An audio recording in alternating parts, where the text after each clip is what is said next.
The grounded system, the major pillars of a productive life. Listen, your life is leaking. It's leaking through the cracks of unstructured mornings, through the flood of reactive busywork, through the silent drain of decisions that don't matter. You are either building your legacy or you are fueling your own regret. There is no middle ground. This is not a theory. This is a diagnosis. The chaos of your days is the single greatest barrier between you and the person you are meant to become. This book exists to end that chaos, to replace the leak with a fortress. Over the next hour, you will not get tips. You will get a system, the grounded system, built on 5 non-negotiable pillars.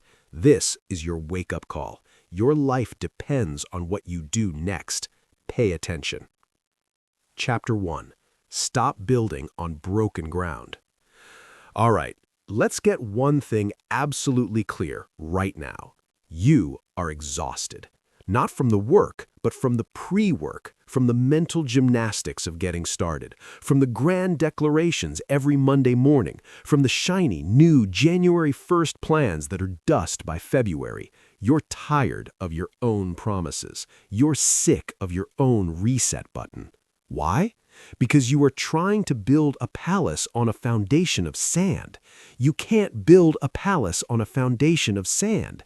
You keep bringing new blueprints, new diets, new workout plans, new business ideas, new study schedules to a construction site that's fundamentally unstable. The ground shifts, the first storm hits, and it all collapses. So what do? You get a new, even more detailed blueprint. You blame the blueprint. You never think to check the ground. That ends today. Point 1. Diagnose the reset cycle. Listen to the rhythm of your failure. It has a beat. It's the Sunday night dread, the I'll start fresh Monday mantra, the post-holiday fervor, the next week, next month, next quarter fantasy. This is the reset cycle. And it's not a sign of optimism. It's the screaming symptom of a foundational crack. You mistake activity for architecture. A frantic week of perfect productivity isn't a win if it's followed by a collapse. That's not progress. That's a spasm. You're building on broken ground. Every time you reset, you admit subconsciously that the previous structure was unsound, but you just slap a new coat of paint on a crumbling wall and call it a new building. The brutal truth? Your foundation, your non-negotiable core habits, your daily environment, your default mindset is cracked. You haven't fixed the leak in the basement, so every time you decorate the living room, it just gets ruined again. You can't build a palace on a foundation of sand. Stop bringing new furniture into a flooding house. Point 2. The audit of leaks. So, we diagnose, and diagnosis requires a ruthless audit, not of your goals, of your leaks. Imagine your focus, your energy, and your time are the currency in your bank account. You wouldn't ignore a monthly statement where hundreds of dollars just vanished, labeled miscellaneous, but you do it with your life every single day. I want you to pull the statement from yesterday. Where did your capital actually go? That 45-minute mental break scrolling through a digital sewer of other people's curated lives, that wasn't a break. That was a massive, deliberate withdrawal of focus capital. You can't get that compound interest back. That hour lost to a meeting that should have been an email, a withdrawal. That mental energy spent ruminating on a comment from someone who doesn't pay your bills, a massive withdrawal. The 20 minutes in the morning where you phone fumbled instead of owning your first thought, withdrawal. You are bleeding out. You're trying to save for a palace while your account has a dozen silent hemorrhaging leaks. You don't need a better savings plan. You need to find the leaks and solder them shut. The audit isn't about guilt. It's about forensics. Where is your sovereignty being siphoned off? Name it. The scroll, the pointless drama, the reactive inbox slavery, the environment cluttered with triggers for your worst habits. Name the leaks, because you can't build on broken, leaking ground. Point 3. Declare sovereignty. Here is the first and only decision that matters, the decision to own it. All of it. This isn't about motivation. Motivation is a weather system. It comes and goes. This is about ownership, sovereignty, the recognition that you and only you are the governing authority of your own life. You are not a tenant in your day complaining to the landlord about the broken plumbing. You are the architect, not the tenant. Start acting like it. Tenants react. Architects design. Tenants blame the building. Architects fix the foundation. From this moment forward, your internal mantra must shift from "why is this happening to me" to "this is my domain. What is my command?" Declaring sovereignty means you stop waiting for permission. You don't need their permission, not from your boss, your family, your friends, your past. To solder those leaks, you don't need a committee vote. You are the architect. You see a leak, you seal it. You see sand, you pour concrete. It means your first thought of the day isn't a reaction to a notification. It's a deliberate command. It means you design your environment that supports your sovereignty, not undermines it. It means you guard your focus capital like a sovereign guards a treasury with ruthless, even violent discretion. You have a choice. You always have a choice. You can choose to remain the tenant, trapped in the reset cycle, forever decorating a collapsing structure, or you can choose to be the architect, to step onto the broken ground, survey the leaks, and declare, "This is my site, and I will not build another thing until this foundation is solid." That's the key, the entire key. Ownership before optimization, foundation before framework. You've diagnosed the cycle, you've audited the leaks, now you need the tool to shape the stone. That tool is a discipline most people fear more than failure. Chapter 2. Your environment is your willpower. You're trying to be a lion in a cage built for a hamster. You roar about discipline, you beat your chest about willpower, and then you wonder why you're exhausted, running on a tiny wheel, going nowhere. Stop it. Your willpower is not a muscle, it's a battery, and a damn small one. Every trivial decision you make, what to eat, what to wear, whether to check that notification, drains it. By the time you face the decision that actually matters, the battery is dead. You're running on fumes. And then you blame your character. You call yourself weak. That's a lie, and it's a lie you can't afford. Point 1. Willpower is a myth you can't afford. Relying on a raw discipline is a failing strategy. It's a strategy for martyrs, not architects. The architect doesn't hope the building stands against the wind, she designs the foundation so it has no other choice. Your physical and digital environment is that foundation. It must be engineered with cold mechanical precision to make the right action the easiest action, the only action. Think about it. You don't use willpower to brush your teeth. The trigger is there, morning, bedtime. The tool is in place, toothbrush, paste, and the path of least resistance leads directly to the sink. It's automatic. That's the level of engineering we're talking about. If you want to read more, you don't rely on the fleeting motivation to read. You place the book on your pillow every single morning. You make it impossible to go to bed without moving it. You couple the trigger, bedtime, with the desired action, moving the book, which leads to reading a page. You want to work out? You sleep in your gym clothes. Or you place your shoes directly on your keyboard. Make the wrong action harder than the right one. You don't need more discipline, you need better engineering. Stop fighting the current, redirect the river. Point 2. The triggers you ignore are controlling you.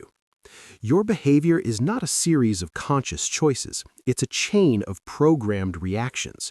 A trigger leads to a routine which delivers a reward. That's the loop.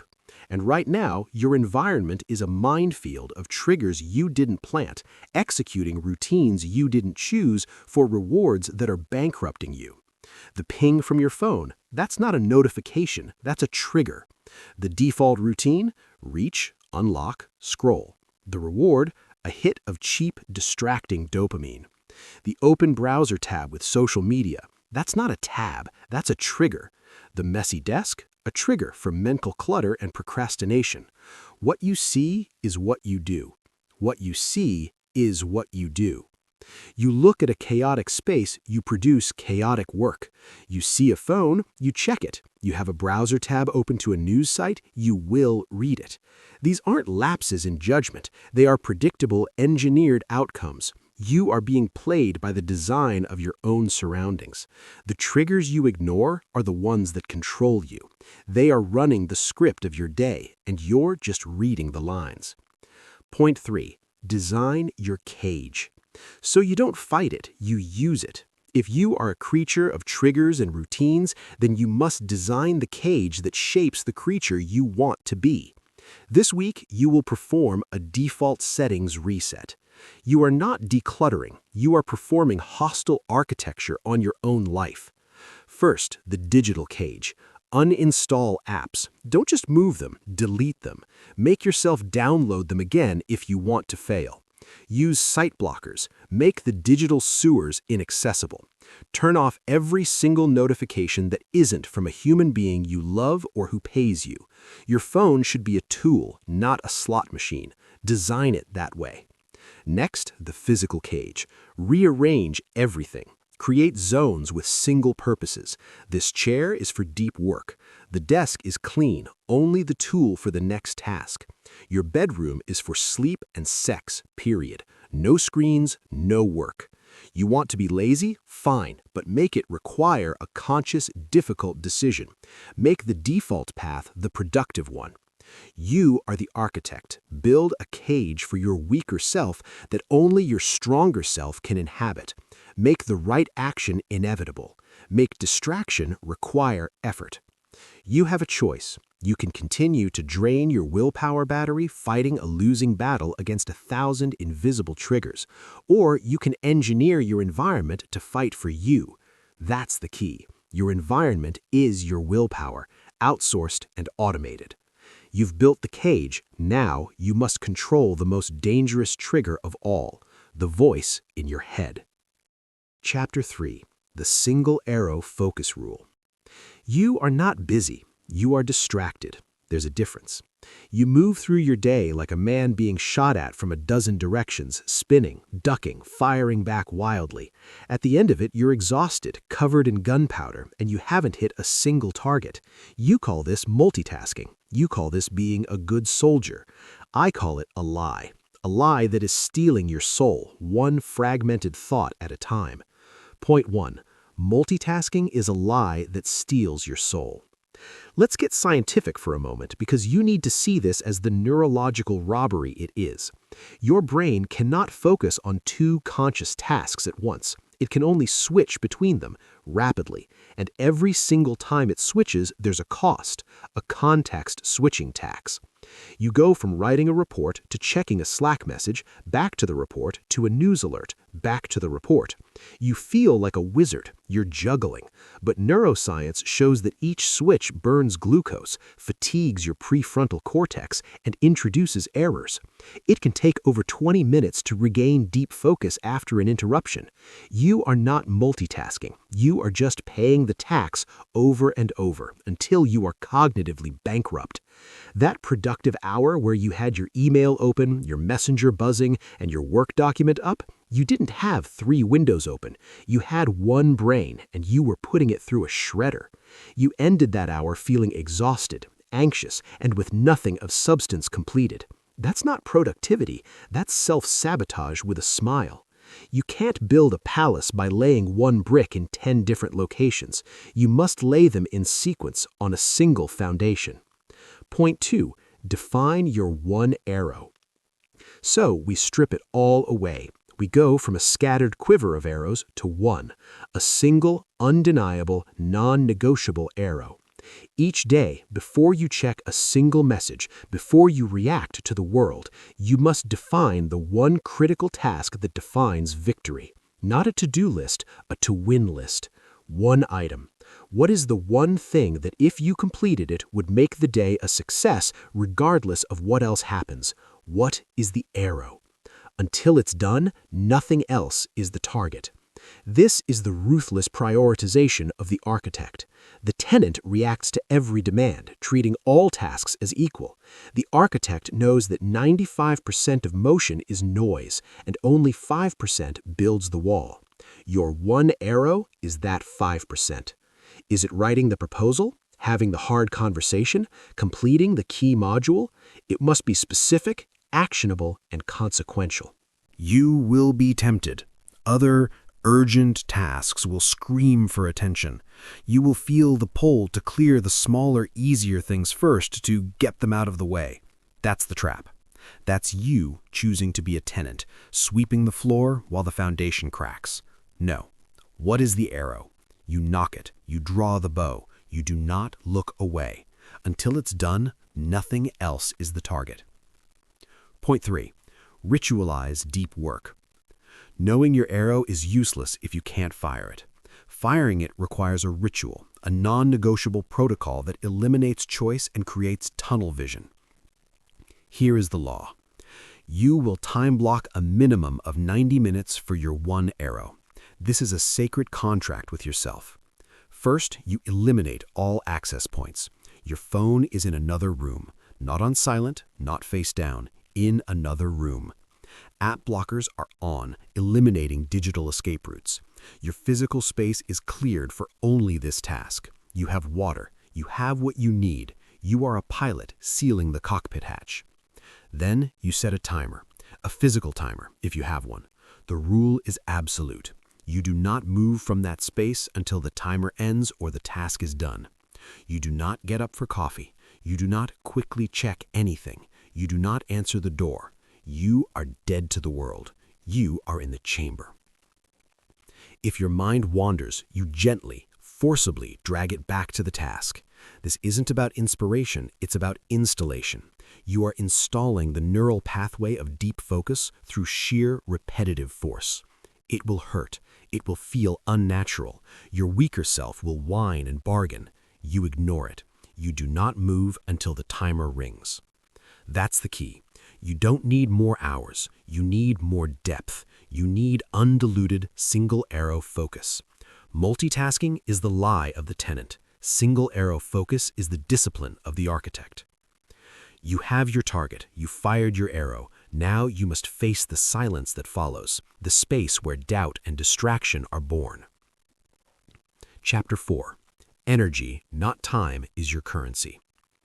You've time-blocked your day, you've defined your one arrow, you've engineered your environment, and yet by 2:47 p.m. you're hollow. You're staring at the screen, your willpower is dust, and the only thing you're building is resentment. Here's why. You've been optimizing the wrong metric. You are not a machine that grinds for X hours and produces Y output. Machines don't get depressed. Machines don't have a soul-crushing midday crash. You are not a machine. You are a battery, and right now you're trying to power a skyscraper with a AA cell. Point 1. You are a battery, not a machine. Managing minutes is a useless, frantic game if you're operating at 20% capacity. What good is a perfectly organized schedule if your fundamental energy input is garbage? You can't build a palace with empty hands. You can't fire a cannon from a canoe. Your physical energy, the raw electrochemical currency of your body and brain, is the non-negotiable input for all output. Every decision, every moment of focus, every ounce of discipline is a withdrawal from this account, and you've been treating this account like a line of credit with infinite debt. You are overdrawn. You are bankrupt. And the productivity system you're trying to run is a sophisticated program installed on a broken, wheezing hard drive. Sleep is not a suggestion, it's a system maintenance. Nutrition is not about morality, it's about fuel quality. Movement is not about vanity, it's about circulation and catalytic spark. Ignore these, and you are trying to build a masterpiece while starving, sleep-deprived, and physically decaying. It's not about discipline, it's about physics. You are a battery. Start charging. Point 2. The midday crash is a choice you make. Let's autopsy the typical productive day, the one that ends in that 3 p.m. fog. You committed the productivity sins. You know them. You skipped a real breakfast, or you loaded up on sugar and carbs that spiked your insulin and guarantee to crash. That's not fuel, that's sabotage in a bowl. You drank caffeine on an empty stomach and afternoon, hijacking your adenosine system, guaranteeing restless sleep and tomorrow's debt. You sat stagnant for hours, letting blood and oxygen pool, starving your brain. You dehydrated because you drink coffee but not water, turning your cognitive engine to sludge. The midday crash isn't an inevitability of nature. It's a physiological receipt for the poor choices you made hours before. You chose the crash. Now, choose the stack. The energy stack is simple, non-negotiable protocol. Protein with every meal. Not carbs, protein. It's slow-burning, stable fuel. Water consistently all day.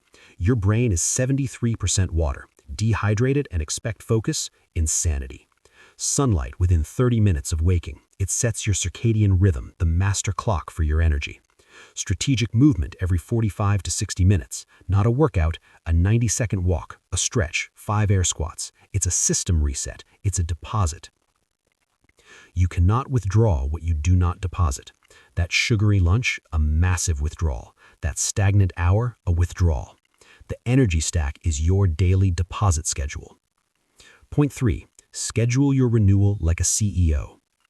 You would never miss a critical meeting with your most important client, but you skip the meeting with your own recovery every single day. You treat renewal as an afterthought, a luxury for when the real work is done. That's backward. That's tenant thinking. The architect schedules the pouring of the foundation before she worries about the window fittings. You will block time for recovery as the most important meeting of your day. It goes in the calendar defended with your life. A 20-minute walk in the afternoon, a true lunch break away from screens, a hard stop at a reasonable hour, the 8-hour sleep window, non-negotiable. These are not indulgences, they are strategic reinvestments. You are the CEO of You Inc. Your primary asset is your energy. Would a smart CEO run their soul factory 24/7 with no maintenance until it seizes up and burns down? No, that's criminal negligence. You must become a ruthless investor in your own capacity. You cannot withdraw what you do not deposit. Every hour of focused output requires an investment in recovery. Not maybe, not if I feel like it. Scheduled, defended, executed. That's the key. Stop counting minutes. Start measuring joules. Manage your energy capital with more ferocity than you manage your time. You are a battery. Your performance depends entirely on your charge. You've mastered your personal energy. Now you must confront the single greatest energy drain in the modern world, the opinions of others. Chapter 5. The night before dictates the morning. You've heard the lie 1,000 times. The early bird gets the worm. It's empty, meaningless. A frantic bird waking up in a panic, surrounded by chaos, gets nothing but stress and bad decisions. Here is the truth you must tattoo on your mind. Your morning is not created in the morning. It is created the night before. Your 6 a.m. is a direct product of your 9 p.m. You cannot build a palace at dawn if you spent the night before scattering your tools and forgetting the blueprint. You can't build a palace on a foundation of sand. Point 1. Your morning starts at 9 p.m. A powerful day is not seized, it is architected, and the construction begins the evening prior with a non-negotiable ritual, the closing ceremony. This is not winding down. This is the strategic transfer of power from today's architect to tomorrow's. You do not just collapse into bed and hope for a better tomorrow, you command it into existence. The closing ceremony has 3 pillars, executed with discipline. First, you review the day. Not with emotion, with forensic analysis. What was your one arrow? Did you hit it? What energy leaks did you find? This is a 5-minute audit, not a guilt session. You are the quality control manager signing off on the shift. Second, you define the next day's single arrow. You write it down. You do not leave it for your tired, reactive morning brain to decide. You set the target in the clarity of the evening. What is the arrow? It is decided. Now it is law. Third, you prepare the environment. You place the book on the pillow. You set out the gym clothes. You clear the desk. You make the first right action of the morning utterly inevitable. You are the architect laying out the tools for the dawn crew. Your morning starts at 9 p.m. Honor that truth or surrender to chaos. Point 2. Shut down the factory. Your mind is not a light switch. You cannot just flip it off. It is a complex factory humming with production. If you walk out at the end of the day leaving the machines running, the conveyor belts moving, of course you'll lie in bed with the mental noise of a roaring plant. Your mind racing at 1 a.m. is not insomnia, it's a direct result of negligent management. You failed to execute the shutdown sequence. The core ritual of the shutdown is the brain dump. You take a blank piece of paper and you evacuate your mind.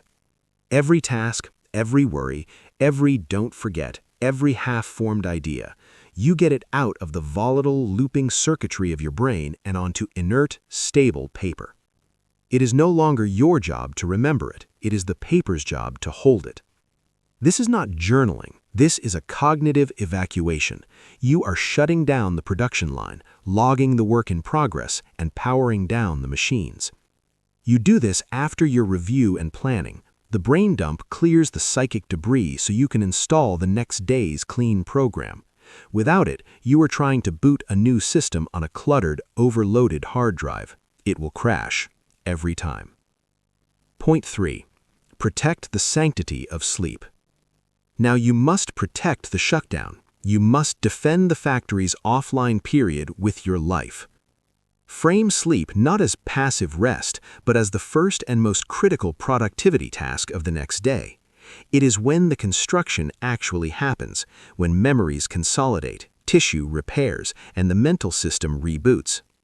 A poor night of sleep isn't just being tired, it is showing up to the construction site with broken tools, a foggy blueprint, and a crew that's half asleep. You can't build a palace like that. Therefore, the rules are absolute and they are non-negotiable. The phone does not enter the bedroom. It is a portal to the world of triggers, dopamine, and anxiety. It is a factory alarm bell. It stays outside. Get an old-school alarm clock. The alarm is across the room. You will have to rise to turn it off. You are not a tenant who hits snooze. You are the architect who rises to command the day. Darkness is absolute. Light is data for your brain. Even the tiny LED from a charger can disrupt the depth of your sleep. Blackout curtains, no cracks, total darkness. This is not about comfort. This is about performance engineering. Honor the shutdown. You cannot withdraw focus, clarity, and willpower tomorrow if you do not deposit deep, uninterrupted sleep tonight. Honor the shutdown. It is the keystone habit that locks all others into place. That's the key. You don't hope for a good morning. You construct it the night before with ruthless ceremony. You are the architect of your dawn. You've mastered the shutdown. Now you must master the startup, the first 60 minutes that set the trajectory for everything. Chapter 6. The Weekly Reckoning. You've built a day. You've engineered your environment. You fire your single arrow. You honor the shutdown. But a day is just a brick. A week is a course of masonry, and if you aren't checking the level, the entire wall will lean, then collapse. You cannot pilot a ship by staring at the compass once and hoping for the best. You must take a bearing, constantly. You must correct for drift. This is your correction. This is the weekly reckoning. Point 1. The Sunday sit-down. Forget Sunday scaries. That's the anxiety of the tenant, dreading a week they feel they don't control. You are the architect, and for the architect, Sunday evening is not for dread, it is for power. You will institute a sacred, non-negotiable 60-minute ritual, the Sunday sit-down. This is your command and control center. This is where you look back with forensic clarity and look forward with strategic intent. No distractions, no family, no phone. This meeting is the most important appointment of your week, the meeting where you, the CEO, review the performance of you, the employee, and set the agenda for you, the architect. The structure is clean, brutal, and efficient. Part A, the look back. You audit the past week. not with emotion, with data. What were your intended arrows? Where did they land? You review your energy, your triggers, your leaks. You look at the week as a complete system output. Part B, the look ahead. You do not just copy-paste last week's list. You define the 3 to 5 pillars for the coming week. These are not tasks, these are the load-bearing walls. Finalize the Q3 strategy. Complete phase 1 of the project. 3 strength sessions. Around these pillars, you will build your daily arrows. This is the blueprint session. The Sunday sit-down transforms anxiety into authority. It turns the vague fog of next week into a clear, actionable battlefield map. You don't need their permission to do this. You just need a clock, a notebook, and the discipline to show up for yourself. Point 2. You can't manage what you don't measure. Hope is not a strategy. Feeling like you had a pretty good week is the kiss of death. You need numbers, cold, hard, unforgiving data. You must implement a simple, stupid tracking system. This isn't a complex journal, it's a scoreboard. Did you hit your single arrow? Yes or no? Did you perform the closing ceremony? Yes or no? Did you protect your sleep, follow your energy stack, honor your focus blocks? Yes or no? Get a whiteboard, get a note card, track the fundamentals. And then, in your Sunday sit-down, you look at the score. Seeing 0/7 next to closing ceremony completed is not an opinion, it's a diagnosis. It's the shock your system needs. The data doesn't lie. It shows you with brutal clarity where your system has failed, where your foundation is sand. You can't argue with a 0, you can only fix it. That's the key. The data removes the drama, the excuse, the story. It shows you the crack in the foundation. Now you have a choice. Ignore it and watch the wall fall, or pick up the trowel and fix it. Point 3. Adjust the blueprint, don't abandon it. Here is the critical pivot most people fail at. They look at the data, see the zeros, and the instinct is to burn the whole system down, to declare themselves a failure and search for a brand new, shiny, complicated productivity method. That's the reset cycle in a suit. That's the tenant fleeing a leaky faucet for a new, equally flawed apartment. You are the architect. An architect does not see a crack and abandon the blueprint. She studies the crack. She asks, what stress caused this? What one change in the design or materials will prevent it next time? Your question in the weekly reckoning is always, what one change in my system will make this easier next week? Did you miss your single arrow because it was too vague? Next week, make it surgically specific. Did you fail the closing ceremony because you were too exhausted by 9 p.m.? Move it to 8:30 p.m. Did your energy crash because you scheduled deep work right after lunch? Move the block. You tweak, you calibrate, you adjust the blueprint. You do not abandon the construction site. This is the discipline of the iterative process. You are not seeking the perfect system. You are seeking a system that you will actually execute, and then you are making it 1% better every single week. That's the key. The weekly reckoning is not a self-flagellation session. It is a systems adjustment protocol. You measure what matters, you confront the data without flinching, and you make one intelligent change. You don't need their permission to improve your own design. You've audited the week. You've corrected the course. Now you must confront the force that will try to sabotage every single one of these systems, your own mind. Chapter 7. Eliminate before you automate. You've built systems, you track your data, you fire your arrow, yet you're still drowning. The wheel spins faster, but you're still a hamster. Why? Because you are trying to build efficiency on top of clutter. You're trying to automate a sinking ship. You are the architect, yes, but you're standing on a plot of land covered in rubble, trash, and other people's abandoned projects. You cannot lay a cornerstone here. You must clear the site. Your first discipline is not doing things right, it is stopping the doing of wrong things.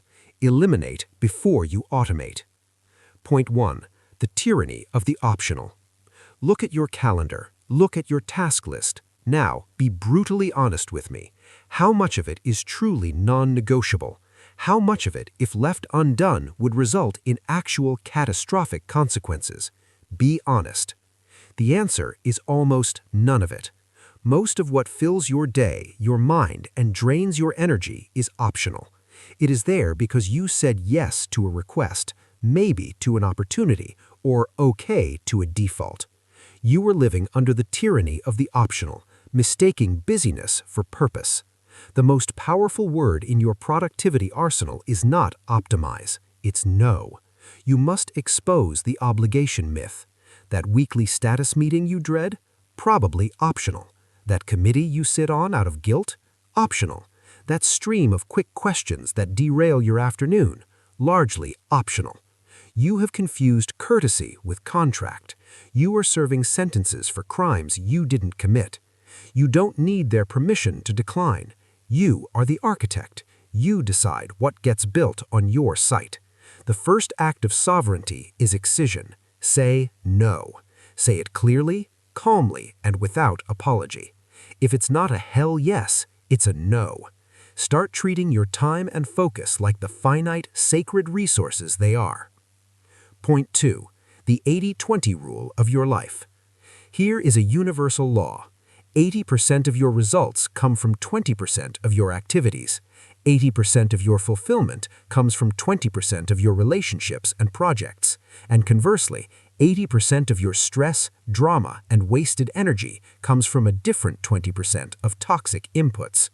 Your mission this week is not to do more, it is to identify your 20% and annihilate the other 80%. Take your task list.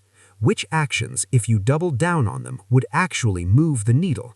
Which client, which project, which habit yields the vast majority of your progress and peace?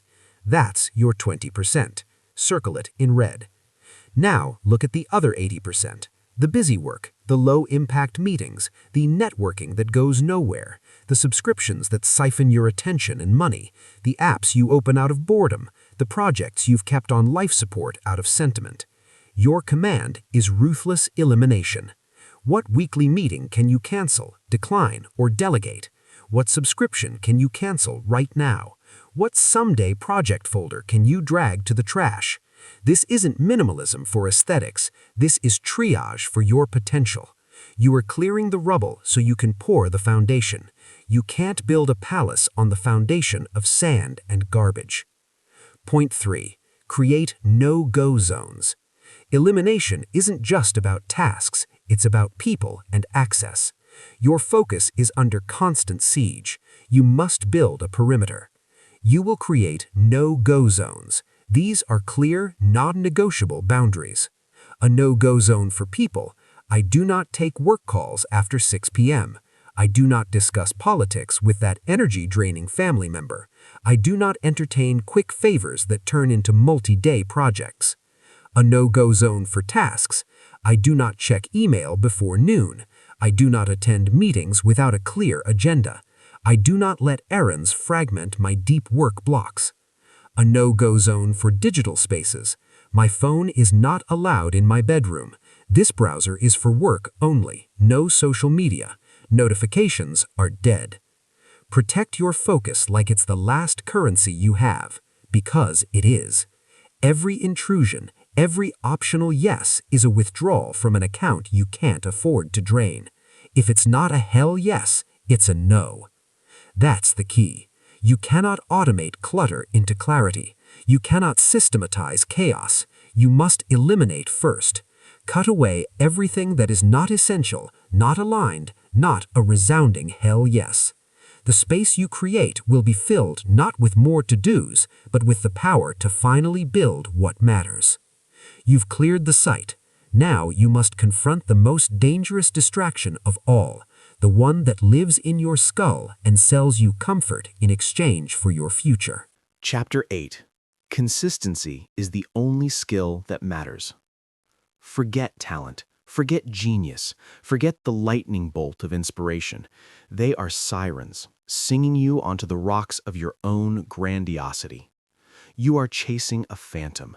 The overnight success is a lie told to sell you something. The motivation you're waiting for is a chemical fluctuation you mistake for a commandment. Here is the brutal, beautiful truth that separates the architect from the dreamer.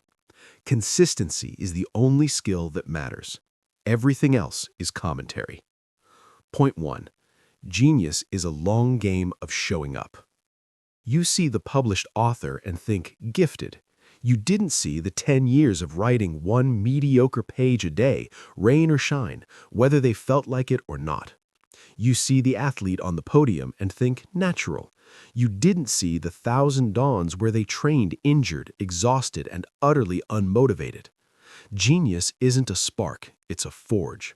And the forge is fired by the daily, unglamorous, relentless act of showing up.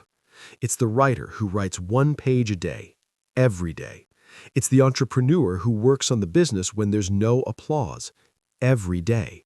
It's you doing your closing ceremony even on the day you failed, especially on the day you failed. Motivation is a fair weather friend. Discipline is a blood pact. You don't need their permission to show up. You just need to show up. The palace isn't built in a day of frenzy. It's built brick by brick, day by day, by the architect who is on site whether it's sunny or storming. That's the key. Stop waiting for the mood, establish the ritual, and then defend it with your life. Point 2. The 2-day rule. You will fail. You will miss a day. The system is perfect. You are not. You will have a day where the arrow goes wide, the ceremony is skipped, the energy crashes. This is not a moral failure. This is data. Here is the only rule you need for building unbreakable consistency. Never miss twice. The system must absorb the failure. You do not restart from zero. You do not declare the whole week a wash. That's the reset cycle, and you are done with that. The tenant gives up and looks for a new apartment. The architect sees a cracked brick, replaces it, and keeps building. You missed your workout today? Fine. The rule is law. You do not miss tomorrow. You skipped your planning session last night? It happens. You will do it tonight. The chain of consistency is not measured in unbroken streaks. It's measured in your ruthless refusal to let 2 breaks happen back to back. This is how you build resilience into the system. The failure gets processed, learned from, and left in the past. You get back on the next day. You don't need their permission to restart. You just need to obey the rule. Never miss twice. Point 3. Stack your identity. This is the final, most powerful lever. Right now, you're probably using weak language. I'm trying to work out. I should read more. That language is the language of a tenant begging the landlord for a change. It's weak. It's optional. You must shift from doing to being, from I'm trying to do this to I am someone who does this. You're not someone who tries to protect your focus. I am a person who protects my focus. Therefore, the phone goes in the other room. It's not a struggle. It's an identity. You are not someone who hopes to have good energy. I am a person who honors my energy. Therefore, you eat the protein, you drink the water, and you guard your sleep. It's who you are. You are not someone who wants better mornings. I am a person who owns my mornings. Therefore, the closing ceremony is done, the alarm is across the room, the first hour is sacred. Stack these identities. Cement them through consistent action.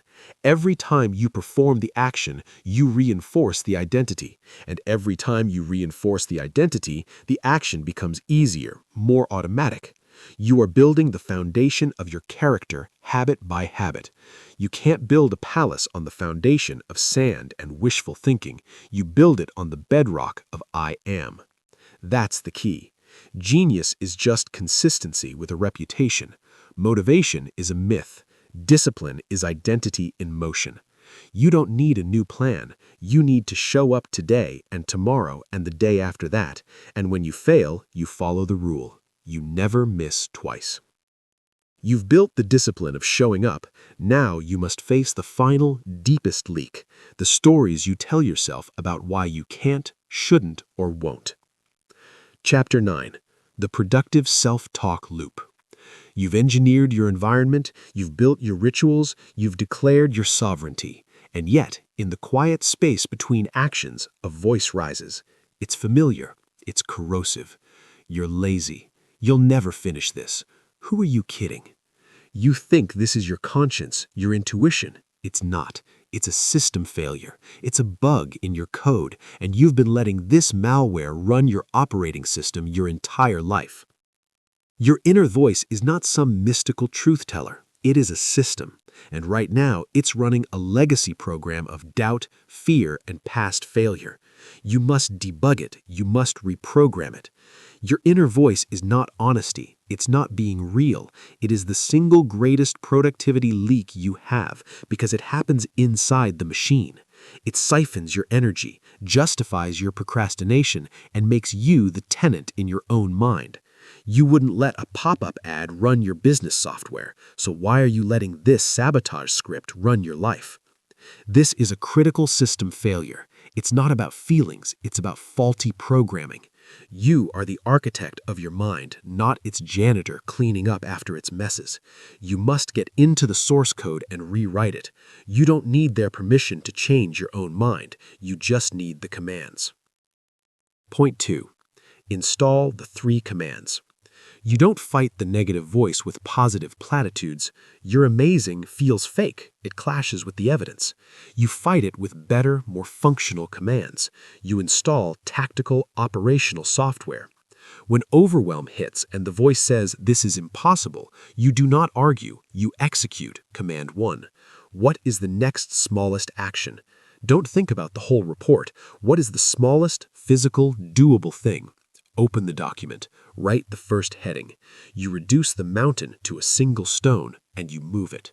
When anxiety about the future screams, "What if this fails?" you execute command 2. Focus on the system, not the outcome. You cannot control the outcome. You can only control the ritual, the process, the brick in front of you. Did you do the closing ceremony? Did you protect the deep work block? The system is your locus of control. The outcome is a distraction. Tend to the system. The results will follow. When the pain of the work is intense and the voice whispers, "Just quit for today," you execute command 3. The only way out is through. There is no detour. There is no clever shortcut that preserves your integrity. The path to the other side of this resistance is straight through the center of it. You put your head down and you move, not with fury, but with inevitability. These are not affirmations. They are operational directives. You are reprogramming the autopilot. Point 3. Celebrate the process, not the prize.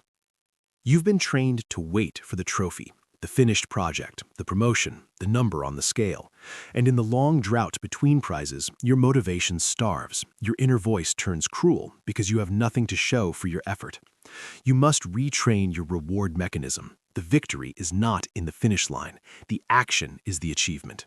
Find your satisfaction in the flawless execution of the ritual itself. The deep, clean focus of a protected work block, that is the win. Completing the closing ceremony with precision, that is the win. Honoring the 2-day rule and getting back on track, that is the win. Protecting your sleep, stacking your identity, firing your single arrow. These are not steps to a goal, they are the goal. A life built of such moments is a masterpiece, regardless of the external prizes it may also attract. When you take pride in the process, you starve the negative voice of its ammunition. It can't call you a failure when you just successfully defended your focus for 90 minutes. It can't call you lazy when you just honored your energy stack. You build a fortress of small daily victories that the voice cannot penetrate. That's the key. Your mind is a system. You are its operator. Debug the old scripts, install the 3 commands, redirect the reward circuit to celebrate the discipline itself. The action is the achievement. When the action becomes the reward, you become unstoppable. You've reprogrammed your inner dialogue. Now you must wield this disciplined self to build something that outlasts you, a legacy of your own design. Chapter 10. The system must outlast the feeling. This is where it all converges. This is the final principle, the master key that locks all the others into place. You are not your feelings. Your feelings are a chaotic, reactive weather system passing over the landscape of your life. Sunshine of motivation one day, thunderstorms of doubt the next, a fog of lethargy rolling in without warning. If you build your life based on this weather, you will build nothing permanent. You will only ever construct temporary shelters that blow away in the next storm. You must build for the climate, not the weather. Point 1. Feelings are weather. The system is climate.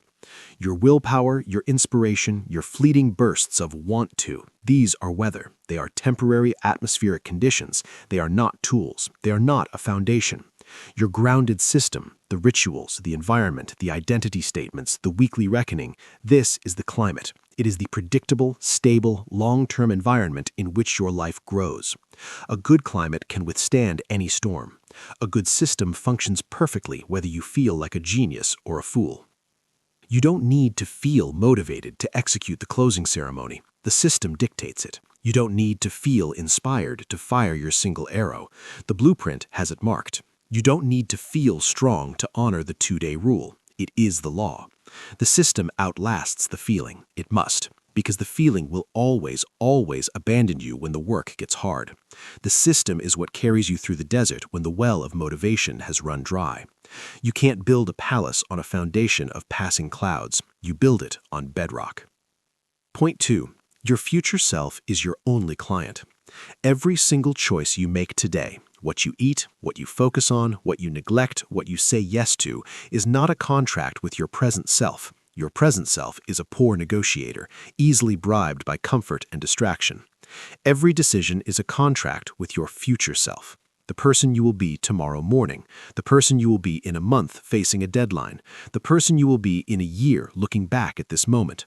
Right now, you are that future self's architect, steward, and guardian. You are either building their palace or digging their prison. When you skip the ritual, you are being a terrible steward. You are handing future self a cracked brick and asking them to build a wall with it. When you protect your focus, you are being a brilliant architect. You are laying a flawless cornerstone they will thank you for. When you honor your energy, you are depositing strength into an account they will need to withdraw from in a moment of crisis.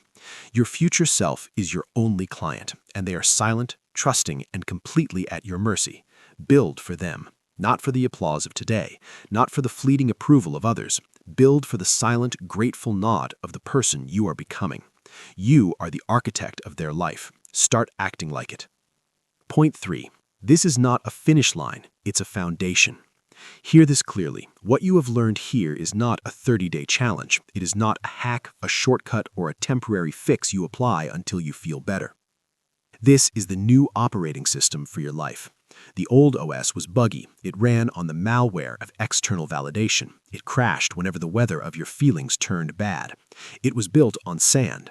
Now you have been given the code for something solid, something reliable, something that generates results as a matter of mechanical course, not magical thinking.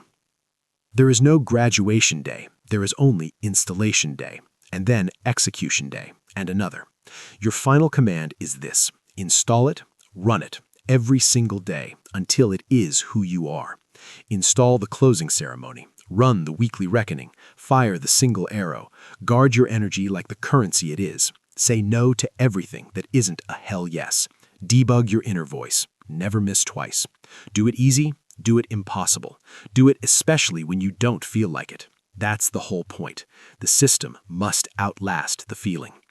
You are no longer a tenant reacting to the world's weather. You are the architect. You have surveyed the land. You have the blueprint. You have the tools. The foundation is laid. Now build. Let's be clear.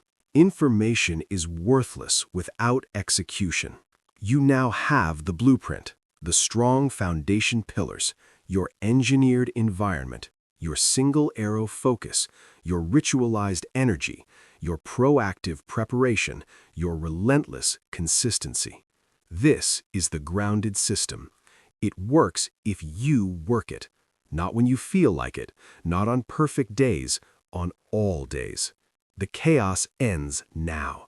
The leaks are sealed. You are no longer a passenger in your own life. You are the architect. So here is your challenge, your only real task. Tomorrow morning, you will not reach for your phone. You will execute the closing ceremony you designed the night before. You will identify your single arrow, and you will defend it with your life for one focused hour. Then you will do it again the next day and the day after that. You will build your fortress, one brick, one ritual, one focused hour at a time. The quality of your life is waiting. It is built by the structure of your days. So go, build, start now. The system is yours. Now run it.